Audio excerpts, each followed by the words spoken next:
Welcome to this lecture on Where the Mind is Without Fear by Rabindranath Tagore. Rabindranath Tagore is one of the greatest modern Indian English writers. He was a poet, philosopher, musician, writer and educationist of eminence. Now, this particular chapter, it is the 35th poem of the work titled Gitanjali, for which he was awarded the Nobel Prize in 1913. Now, what is this poem all about? The poem is about a prayer. The writer, the poet, he makes a fervent prayer to the Almighty God to awaken India into that freedom of heaven. So, he wants India to be a heaven of freedom, and what kind of a heaven of freedom he wants it to be? He says, where the mind is without fear. So, he dreams of an India which will be a heaven of freedom, and he explains the concept of freedom in this chapter. He tells us that he dreams of an India where the people will live a fearless life. Now, what is this fear he is talking about? He is talking about the fear of oppression, the fear of enslavement, exploitation, which Indians suffered at the hands of the Britishers during the British rule. So, he dreams of an India where people will lead a very dignified life without any fear, and where the head is held high. Now, what do you mean by this head is held high? That is, the Indians, he wants to live a life of dignity and pride. They should be proud of their rich culture and heritage. Next, he says, where knowledge is free.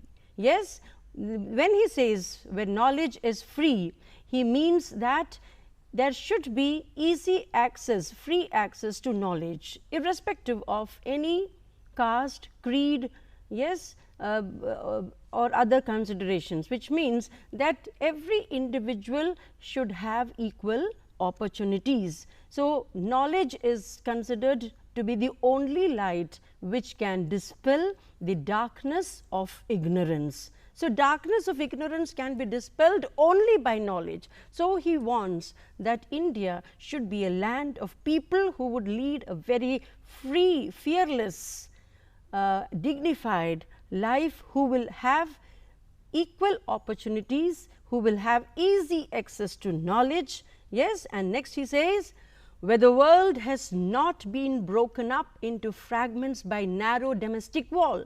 In the first 3 lines he talks about India, and now in the 4th line he talks about the world order. Yes, he says we cannot live in isolation, and this world, if it has to be a better place to live in, if it has to be a happy world, so all the narrow domestic walls should be removed. So, what is a wall?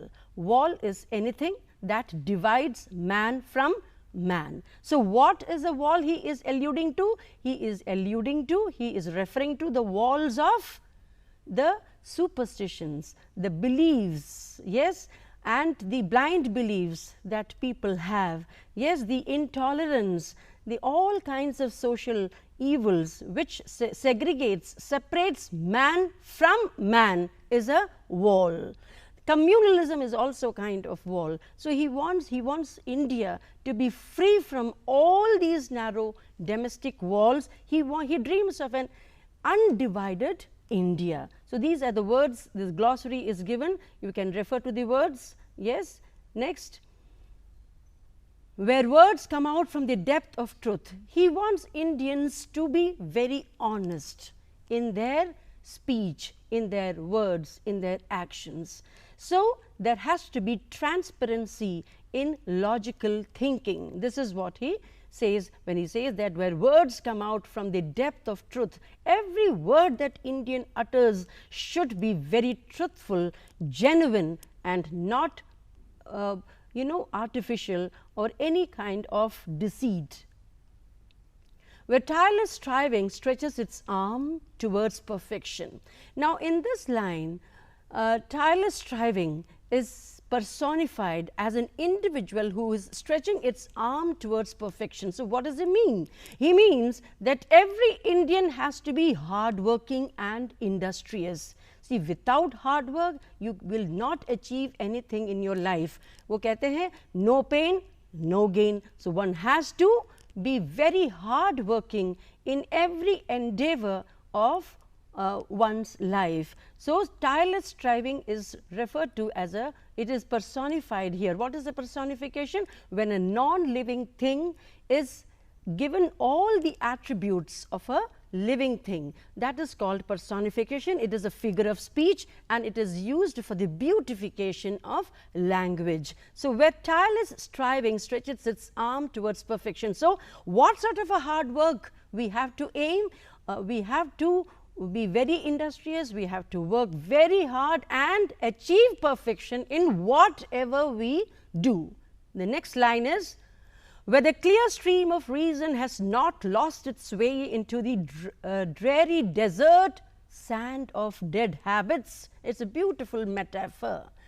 Another figure of speech is employed here, it has been used here. So, what is a metaphor? Metaphor is a comparison between two different things which have some commonalities between them. So, that is called a metaphor. So, reason has been compared to a clear stream. Now, what is a clear stream? Clear stream has very crystal clear water.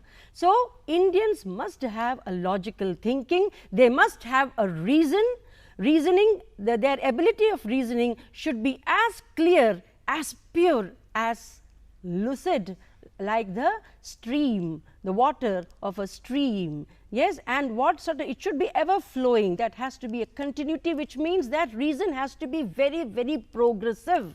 See, what is water? When water flows, it means that it is progressing. So, their reason also has to be as progressive, like it has to be progressive like the clear stream which keeps on flowing, right, and has not lost its way into the dreary desert sand of dead habits.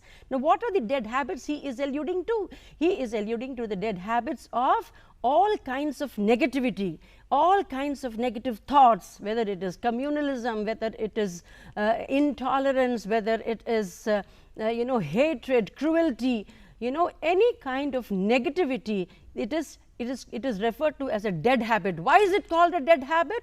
It is called a dead habit because it is most unproductive. It will not be productive. It is like a desert where it is full of sand. Can you grow anything on a sand? No, you cannot grow anything on sand. So, dead habits are also like the sand of a desert. It is most unprogressive. It is regressive. You can call it regressive. Regressive means which brings about a kind of backwardness in our living. So, that is what he wants to say, that Indians must have a reasoning, they must inculcate, yes, this reasoning which should be ever flowing like the clear stream, right. Okay, next we have, where the mind is led forward by thee. Now, this is a fervent prayer to God the Almighty. God is supreme and he believes that only God can redeem India. It is his faith in that belief. Yes, he has its firm faith that only God can redeem India, because India had gone through a very long spell of foreign rule which had paralyzed its system. Now, where the mind is led forward by thee into ever widening thought and action. So, only God can make us think, act and speak, yes, progressively. If he is, remember in the Mahabharata, how Arjun and the Pandavas, they won the battle of Kurukshetra. Why? Because Lord Krishna was their charioteer. So, whoever is led and guided by God will always be blessed, and they will always succeed in every endeavor.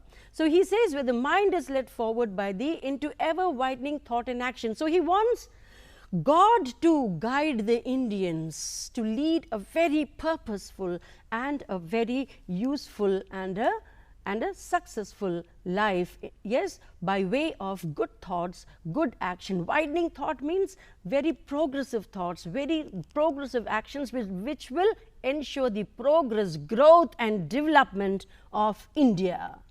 Into that heaven of freedom, my Father, let my country awake. So again he invokes God and he prays to him that you alone can be the emancipator of Indians, right? Heaven of freedom. He requests God, he implores to God to make India a heaven of freedom where Indians will lead a life of happiness. They will lead a life of fearlessness, a life of pride, a life of hard work. So he wants Indians to lead a life of honesty, open-mindedness and progress, industriousness. So this is the fervent appeal that he makes to God. Now these are some of the questions which I have put. You can refer to them whenever you feel free.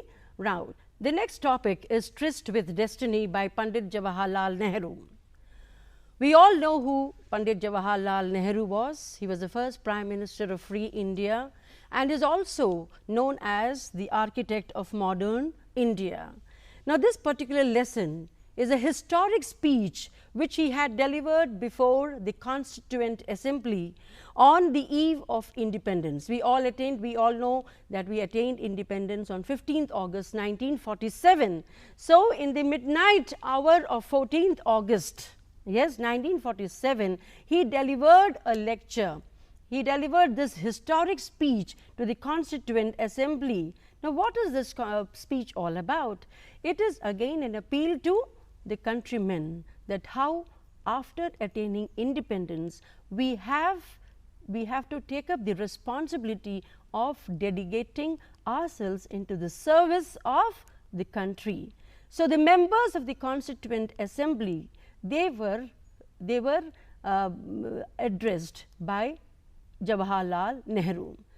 He says, long years ago we made a tryst with destiny, and now the time comes when we shall redeem our pledge, not wholly or in full measure, but very substantially. At the stroke of the midnight hour, when the world sleeps, India will awaken to life and freedom. So this is the background, he tells, that in few hours, India, when it was midnight hour, and so the Indians, all were asleep, yes, because it was a midnight hour he was addressing. So he speaks about the independence that India is going to attain, that is freedom from the foreign rule.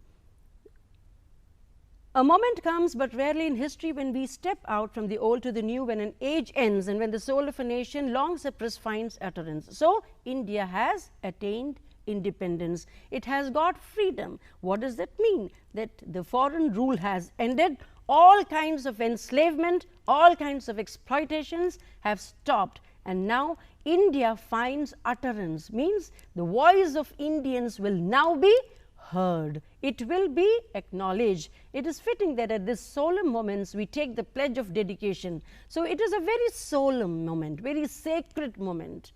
Why it is a sacred moment? Because we are getting independence after, yes, centuries of foreign rule, and this moment is one of the most solemn moment. It is a very sacred, a holy moment, and at this holy moment we have to take a promise. We have to make a promise. The pledge means promise. So what is the promise that Jawaharlal Nehru wants the members of the Constituent Assembly to take? He wants them to take the pledge of dedication. Yes, they have to devote themselves to the service of India and the people, to the still larger cause of humanity, and they have to serve India, and at the same time when they serve India, they will be serving the entire humanity, because no nation can live in isolation. At the dawn of history, India started on her unending quest. So it was almost 200 years of foreign rule. It was a long journey which India had undertaken. And what was the quest? Quest means search. What was the search? Why did Indians take a long journey?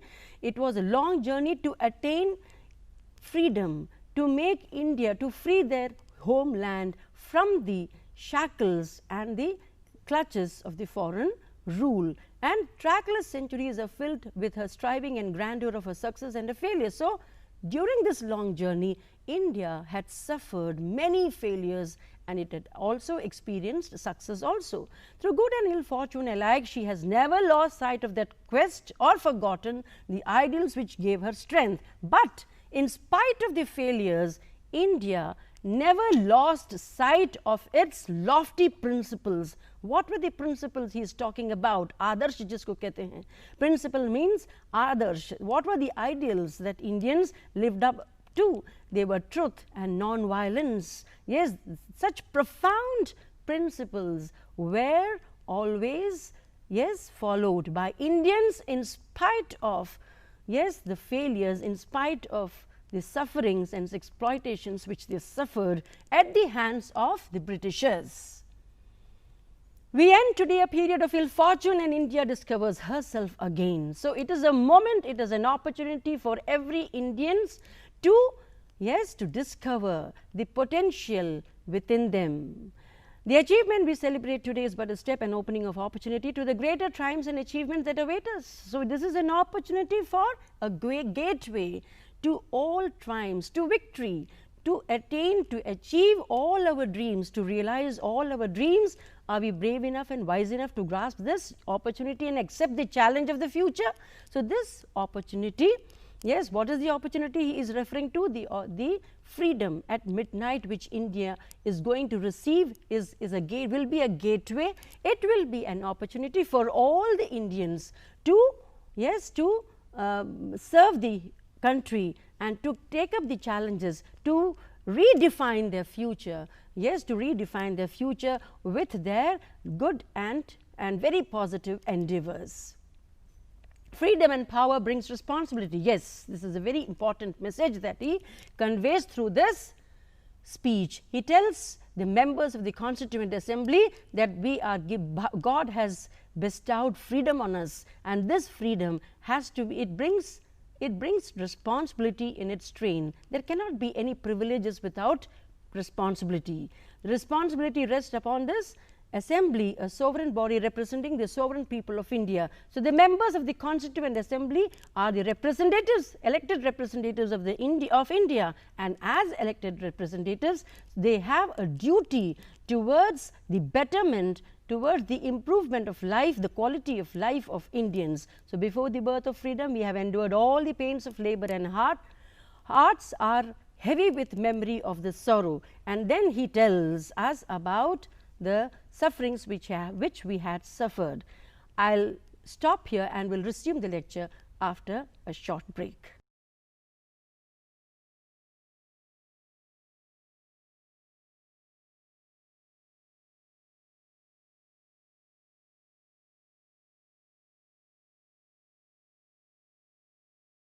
Welcome back to this lesson.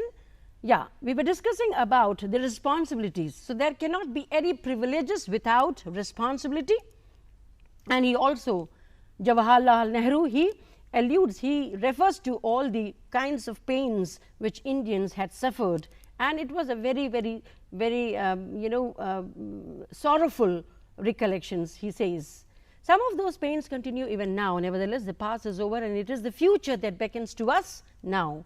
That future is not one of ease or resting, but of incessant striving. So, he says that Indians, the members of the Constituent Assembly, they have to dedicate themselves to the service of Indians, right? And they have to constantly work hard. Striving means to work hard. Incessant means without stopping. For what? To fulfill the pledge. What is the pledge we have taken? To free India, yes, to free our homeland, and to make India a happy place to live in for the Indians. The service of India means the service of the millions who suffer. Yes. So, he says, what is this service? What are the efforts that the members of the Constituent Assembly have to make? They have to serve the millions who are suffering. Who are the sufferers? The poor, the ignorant, who don't have easy access to any kind of opportunity. So, it is stated in our constitution also that India is an egalitarian society where every individual will be equal before law. So, he wants the members of the Constituent Assembly to rededicate their lives to the service of Indians, to help, to help people overcome poverty, to mitigate means to lessen, mitigate ignorance, and to eradicate, yes, inequality. Everybody should have access to equal opportunity, right. So, the ambition of the greatest man of our generation has been to wipe every tear from every eye. So, who is the greatest man Nehru talks about? Nehru, the greatest man of our generation is Mahatma Gandhi. Yes, he was the greatest. He's called Mahatma. Why? Because he was a great soul. And why was he a great soul? Because he had only the betterment of India in his mind. He always thought about betterment of India, and it was his dream that every individual should be happy, that maybe beyond us, as long as there are tears and suffering, so long our work will not be over. So, the members of the Constituent Assembly, they have to rededicate their services in the service of humanity, right, for the betterment of the life and living of the Indians. And how do they do that? They have to work for the eradication of all kinds of evils that were prevalent in the country, and so that every individual leads a very happy and prosperous, peaceful, yes, life. And so, we have to labor and to work to give reality to our dreams. So, hard work alone can help them realize their dream. So, what is the dream he is alluding to? He is alluding to the dream of, yes, having a happy and a peaceful world order and a peaceful life in India. Those dreams are for India, but they are also for the world. And then he says that no country can be happy in isolation. Can we be happy if our neighbors are in trouble? Never. So, no country can be happy in isolation. For all the nations and peoples are too closely knit together today for any one of them to imagine that it can live apart. So, he dreams of an India which will be undivided, where he dreams of a world order where every human being will be happy. So, he wants he wants the members of the Constituent Assembly to make such efforts which will contribute to the world order, which will contribute to the peace of the world. Peace has been said to be indivisible, so is freedom, so is prosperity now, and so also is disaster in this one world that can no longer be split into isolated fragments. So, humanity is one. Nations may be different, but humanity is one, and prosperity, yes, happiness, yes, joy, yes, these are all the common property of humanity. So, then he says to the people of India, whose representatives we are, we appeal to join us with faith and confidence in this great adventure. So, he requests all the members of the Constituent Assembly who are the representatives of India, yes, to join, to work with faith and confidence, to embark on this adventure of serving India and the humanity at large to establish world peace and order. This is no time for petty and destructive criticism. It is not meant for complaining. It is not meant for, this moment of freedom is not meant to speak, to complain, to criticize, yes, about the shortcomings of the society and life. It is the time for resolution. So, what sort of a resolution? We have to build the noble mansion of free India. So, he wants to India, he sees India as a big mansion. What is a big mansion? A huge palatial building where all her children, they dwell happily. So, he dreams of an India where every Indian, yes, lives a life of happiness and prosperity.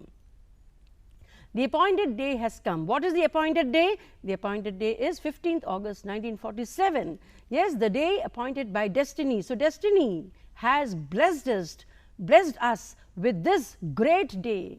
Yes, with this day of freedom, India stands forth again after long slumber and struggle. So, India has fought back the centuries of foreign rule and it has awakened. Yes, it has awakened.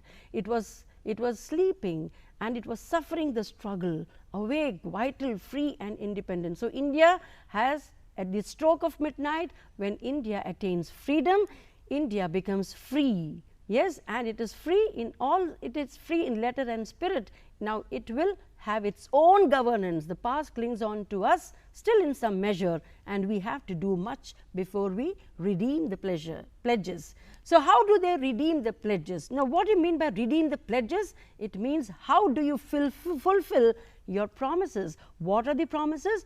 The promise is that our homeland will be freed and it will be made a heaven, yes, for the Indians to live a peaceful and a happy progressive life. Yet the turning point is past and history begins anew for us, the history which we shall live and act others will write about them. So, the Constituent Assembly, the members, the representatives of the country of Indians, they will script a new story, a new saga of happiness, of prosperity. Yes, the history which is past will be forgotten. Why? It has to be forgotten. Why? Because it was a history of suffering. It was a history of exploitation. So, he admonishes or he advises the members of the Constituent Assembly to forget the past and to turn over a new leaf. This is an idiomatic expression. What do you mean by turn over a new leaf? Means to begin life, yes, in a new way, to renew life. So, this is how he tells this is what he tells the members of the Constituent Assembly. It is a fateful moment for us in India, for all Asia and for the world. A new star rises, the star of freedom in the east. A new hope comes into being, a vision long cherished materializes. So, freedom is like seen like a star, yes, and it is the star of hope. It is like a pole star which will guide, yes, Indians through the path of progress, right. May the star never set and that hope never be betrayed. So, the star of hope which has lit, yes, at the dawn, at the midnight, at the stroke of midnight. What is the star? The star of freedom. It will never set. So, you know, sun is also a star. So, he is alluding it will never set. This star of freedom will always be aglow. It will always show Indians the path of success and prosperity. We rejoice in that freedom even though clouds surround us and many of our people are sorrow stricken. There is sufferings still, there is poverty, but even in that poverty we will celebrate our freedom and difficult problems encompass it. But freedom brings responsibilities and burdens and we have to face them in the spirit of a free and disciplined people. So, what is important? How can you enjoy freedom? You can enjoy freedom only when you are disciplined. One has to, every individual, every Indian has to resolve to lead a very disciplined life so that he enjoys freedom in letter and spirit. And then he says, on this day our first thoughts go to the architect of freedom, the father of our nation, who embodying old spirit of India held aloft the torch of freedom. So, again he remembers fondly, he acknowledges, yes, the great services, yes, of Mahatma Gandhi, right, and he had, in fact, he had held the torch of freedom. We have often been unworthy followers of his and strayed from his message, but not only we, but succeeding generations will remember this message and bear the imprint in their hearts of this great son of India, magnificent in his faith and strength and courage and humility. So, he says it is his conviction, it is his belief, it is a strong belief, it is Nehru's conviction that posterity किसको कहते हैं? आने वाले जो पीढ़ी है, the subsequent generations, they will remember and they will cherish the great ideals which were which were lived and propagated by Mahatma Gandhi, who has been called the architect of freedom, right. And then he says, our next thoughts must be of the unknown volunteers and soldiers of freedom, who without praise or reward have served India even unto death. Then he again remembers the soldiers, the great soldiers who have sacrificed their life for the attainment of freedom. We think also of our brothers and sisters who have been cut off from us by political boundaries. He again refers to the people who have been separated. Many of our relatives got separated because of the partition. So he is pained to, and he says that even those brothers and sisters who have been separated because of the partition will be remembered for their contribution to the progress of the country. They are of us and will remain of us whatever may happen. So partition cannot divide hearts. It can separate territories, but it will never divide hearts of Indians, right. Okay. And then finally he says, the future beckons to us, whither do we go and what shall be our endeavor? To bring freedom and bring opportunity to the common man, to the peasants and workers of India. So what would be their endeavors? What would be the efforts that the members of the Constituent Assembly are expected to take? And this he tells. What are the things? He says, equal opportunity to every common man. Yes, peasants, workers of India will be taken care of. To fight and end poverty, poverty will be ended. Ignorance and diseases, good health and good education will be their top priority. To build up a prosperous, democratic and progressive nation, and to create social, economic and political institutions which will ensure justice and fullness of life. So many social, many political, economic institutions and bodies will be constituted, will be established, so that every issue of justice, injustice, or to ensure that justice is established, and every person, every individual, they live a life of happiness and fulfillment, right. And then finally we have hard work ahead. He says this is achievable only through hard work.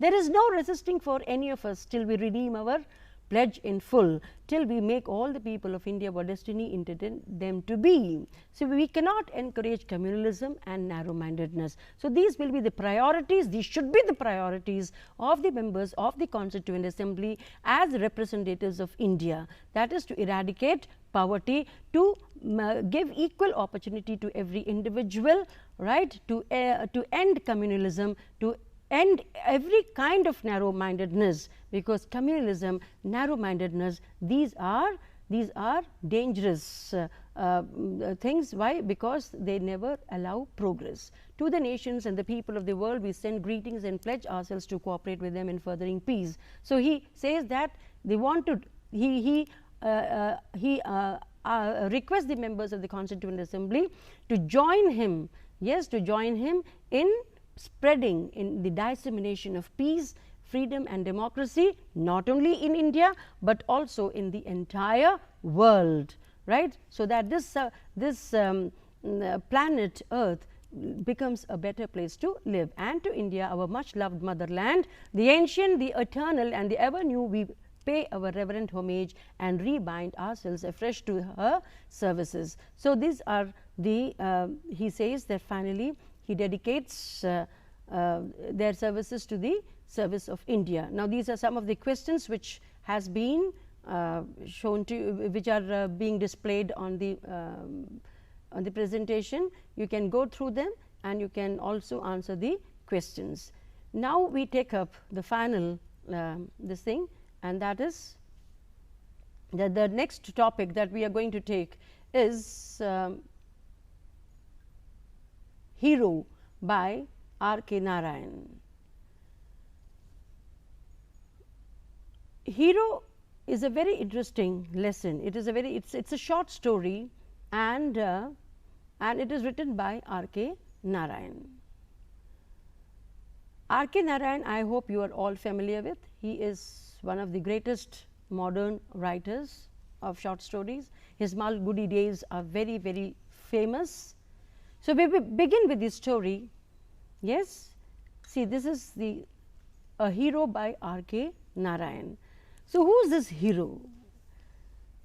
Yes, it is a short story about a small boy, a 9-year-old boy who is called Swami. This is a story on the family dynamics, and yes, we'll just read through the story and understand it.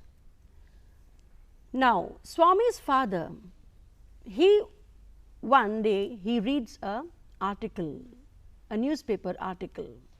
Father looked over the newspaper he was reading under the hall lamp and said, "Swami, listen to this. News is to hand of the bravery of a village lad who, while returning home by the jungle path, came face to face with a tiger.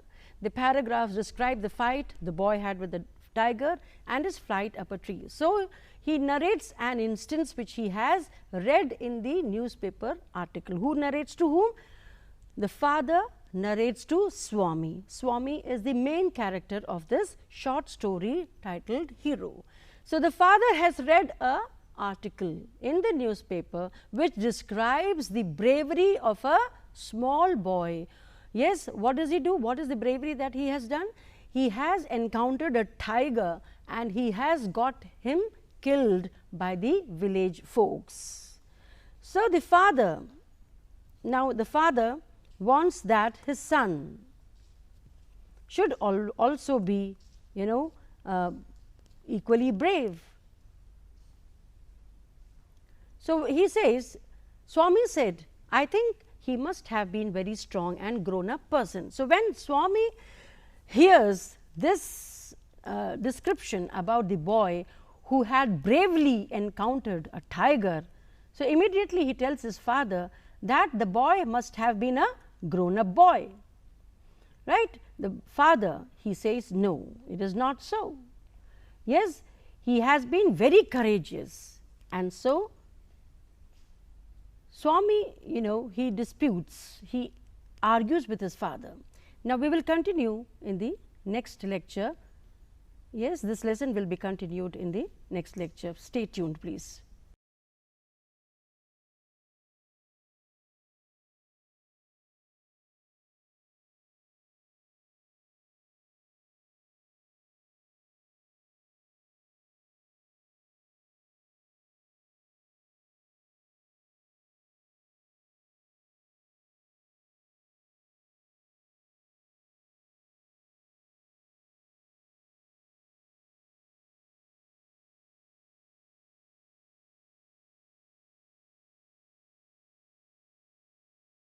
So, Swami disagrees with his father, and why he disagrees? Because he thinks that he is not happy about the appreciation that his father gives to that boy, yes, that brave boy.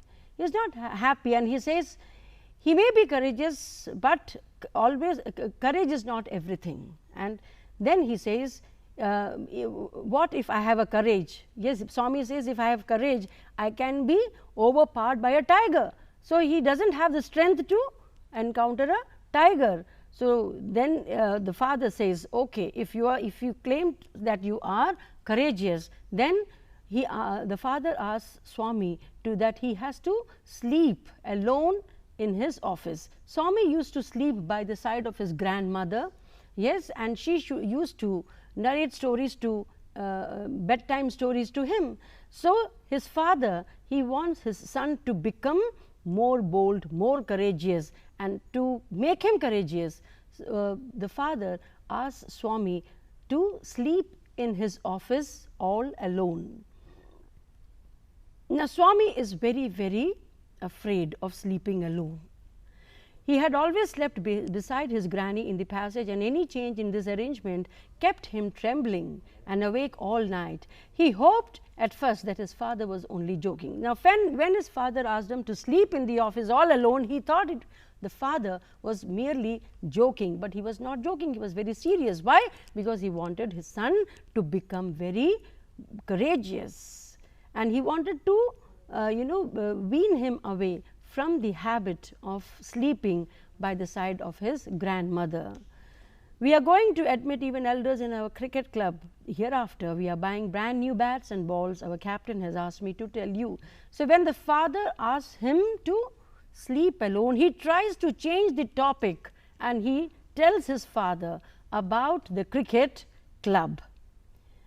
The father is very, very firm. He is determined, and Swami realized that the matter had gone beyond his control. The father says, you must sleep alone hereafter. That is, the father tells him that in whatever excuses he may make, but he is supposed to sleep alone. Yes, Swami is greatly disturbed that he has to sleep alone at night, and that too in the office room of his father. So he tries to, postpone it, and then he tells his father that he will start sleeping the next month. Yahan likha na, from the next month I will sleep alone, father. No, you must do it now. It is disgraceful sleeping beside granny or mother like a baby. So the father says, no, you are no more a baby. He tells Swami that you are no more a baby, and you should not be sleeping by the side of your mother or a granny. You are in the second form, and I don't like the way you are being brought up. And the father is angry that now he has to outgrow his habits, he said, and looked at his wife who was rocking the cradle. So mother was there, she was listening to the conversation between the father and the son. No, no, I don't mean you, father said. If you mean that your mother is spoiling him, tell her so, and don't look at me, she said, and turned away. So immediately the child, the son, Swami, he looks at his mother. Right? Why does he look at his mother? Because he expects her intervention. He wants her to intervene. But then father is firm, and he has resolved that he will make Swami sleep alone in his office room. Swami's father sat gloomily gazing at the newspaper on his lap. Swami rose silently and tiptoed away to his bed in the passage. Granny was sitting up in her bed and remarked, "Boy, are you already feeling sleepy? Don't you want a story?" Swami made wild gesticulations to silence his granny, but that good lady saw nothing. So Swami threw himself on his bed and pulled the blanket over his face. Now what did Swami do? He played a trick.